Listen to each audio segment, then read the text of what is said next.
In a village near the great Niger River, there lived a woman named Adia. She was the most beautiful woman in all the land. Her skin was the color of rich earth after rain. Her voice could calm a crying child or stop a war. But Adia had a flaw. She saw beauty in others before she saw truth. And when a stranger came to her village, tall, handsome, speaking words like honey, she fell in love before she asked the most important question: who are you really? This is the story of a woman who married a spirit, not a ghost, not an ancestor, something older, something that had lived in the forest before humans learned to speak. Adia was not just beautiful, she was kind. She helped the old women carry water. She taught the children to weave. She sang to the sick and Now sat weave with it the over dying. and under. But Adia's heart was restless. She had seen 16 rainy seasons. All her friends had husbands. Some had children. Adia had only suitors, and she had rejected everyone. The village elders grew worried. Adia, they said, you are too picky. A woman's worth is not in beauty alone. A good man is not always handsome. Choose wisely. Adia listened, but her heart would not settle. She wanted someone who would understand her, not just her face, but her soul. And so she waited.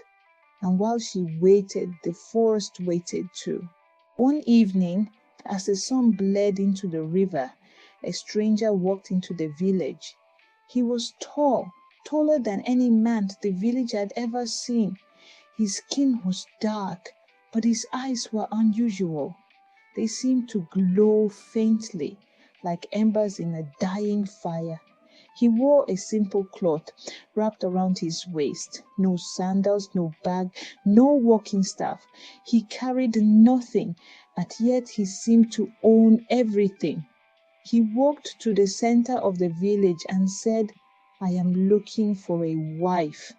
The elders laughed. A man with nothing looking for a wife? What can you offer? The stranger smiled. I can offer a woman the life she has always dreamed of. I can offer a home in a place so beautiful she will never wish to leave. I can offer her a love that will never fade. And then he looked directly at Adia. His glowing eyes met hers, and Adia felt something she had never felt before, a pull, a deep, irresistible pull toward this man, this stranger, this man with nothing. The stranger stayed in the village for 7 days. He told no one his name. He told no one where he came from. When Adia asked, he said, names are for people who wish to be remembered. I wish to be loved. He brought Adia flowers that bloomed only at night. He sang her songs in a language she did not recognize, but the melody made her weep. He told her of a village hidden in the heart of the forest where rivers flowed with honey and the trees bore fruit every day. Adia fell in love, deep, foolish, blind love. Her mother, Nana, was the only one who did not approve. Adia, she said, a man who cannot say his name is a man who cannot be trusted. A man who has no past is a man who is hiding his future. Do not marry this stranger. But Adia would not listen. Mother, she said, you married my father for his cattle. You married for security. I want what you never had, a love that is not practical. And Nana wept because she knew daughters do not learn from their mothers. They learn from their mistakes. The wedding was held at the edge of the forest. The stranger insisted. I want the trees to witness, he said. I want the ancestors to bless us. It was a beautiful ceremony. Adia wore a white wrapper embroidered with gold. The stranger wore nothing but a simple cloth, but somehow he looked like a king. There was no music. The stranger said the forest would provide its own music. And as the ceremony began, the trees began to hum, a low, deep hum that vibrated in the bones. The leaves rustled in a rhythm that sounded like drums. Adia's mother, Nana, watched from the back. She alone saw the shadows move behind the trees. She alone noticed the stranger did not blink when the sun hit his eyes. She alone felt the cold that radiated from him. But Adia said, I do. And the stranger smiled a smile that showed too many teeth. After the wedding, the stranger, now Adia's husband, took her into the forest. Follow me, he said. I will show you our home. They walked for hours. Adia's feet bled from sharp stones, but he did not slow. He did not look back. He walked as if he did not need air, as if his feet did not touch the ground. Finally, they reached a clearing. There was no village, no rivers of honey, no fruit trees. There was only a giant baobab tree, its roots twisted and knotted, its trunk as wide as 10 huts, and at its base a dark hole. This is our home, he said. And Adia saw that his eyes no longer glowed, they burned. She took a step back. Husband, she said, this is not a home, this is a grave. He turned to her, and his face was no longer handsome. It was something else, something old, something hungry. Adia, he said, you married a spirit. Did you truly think love could change me? You married a spirit of the forest, the creature said. I have lived here for centuries. I watched your grandmother walk these paths. I watched your mother play under this baobab. And I watched you grow. I chose you, not for love, for hunger. Hunger, Adia whispered. I need a wife, not to hold, not to cherish, to keep the darkness inside me quiet. A human wife, tied to me by blood and vow, will keep the spirits of the deep forest from rising. You are my cage, Adia. Your love is the lock. Adia wept. She wept for her mother, who had warned her. She wept for her village, which she would never see again. She wept for herself, foolish, proud, blind. I will not be your cage, she said.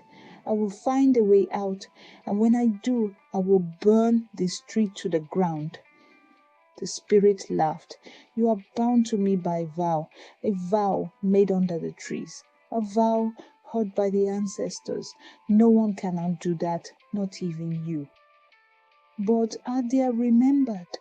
Her mother had given her one gift on her wedding day, a small gourd, not for water, but for one moment of clarity.